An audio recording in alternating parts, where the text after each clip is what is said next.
Hello again. In this video, I want to explore more on the topic of stagecraft.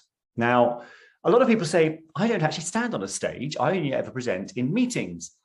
But you still have what you think of as a stage, whether that is a raised podium at the front of a big room or just an area at the front of a meeting room, probably next to a table, probably in front of a screen. That is your stage for the purposes of your presentation, and you need to own it.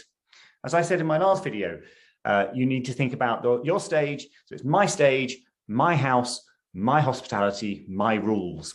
So own that stage. Now, physically, I think that means using the whole of the stage.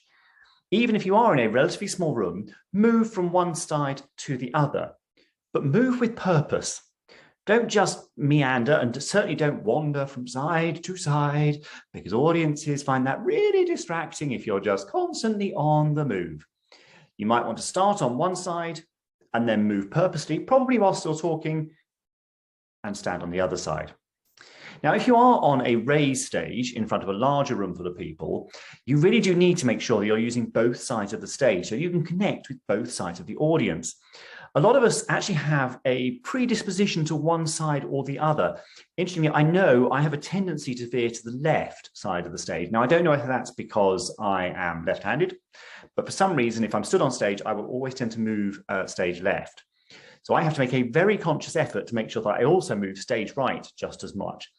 And I will move from one to the other and then come back to the center.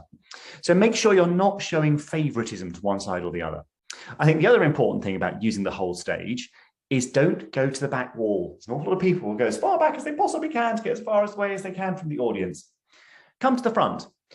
Come fairly close to the front, although be careful not to loom over your audience, particularly if they are sat very close to the front of the stage. Even in a meeting room, you don't want people to be sat there having to look up at you because it's very uncomfortable and actually can be really intimidating. So come towards the front of the stage. If you don't want to move around, then plant yourself in the center, feet shoulder width apart, give yourself a nice firm base and just stand there and talk to the room from that spot. But don't be scared to use the whole stage. It means you can go and connect with people over on this side, you can move back, you can connect with people on this side, but go side to side rather than front to back. I would always try to stick center or forward rather than center or back. So own that stage, use it, connect with the whole audience, no matter what size of stage you are on. So I hope that's helpful. Next time there'll be another video talking about stagecraft. If you came to this video via my email newsletter, then please do subscribe to my YouTube channel while you're here. You'll find the button just below. And if you hit the bell, it means you'll get notified every time I post new content. If you came to this via YouTube, then in the description below, you will find a link to my email newsletter where you'll get a fortnightly update with some top tips on presenting and also some of the best content from around the web. Thanks for joining me, and I'll see you next time.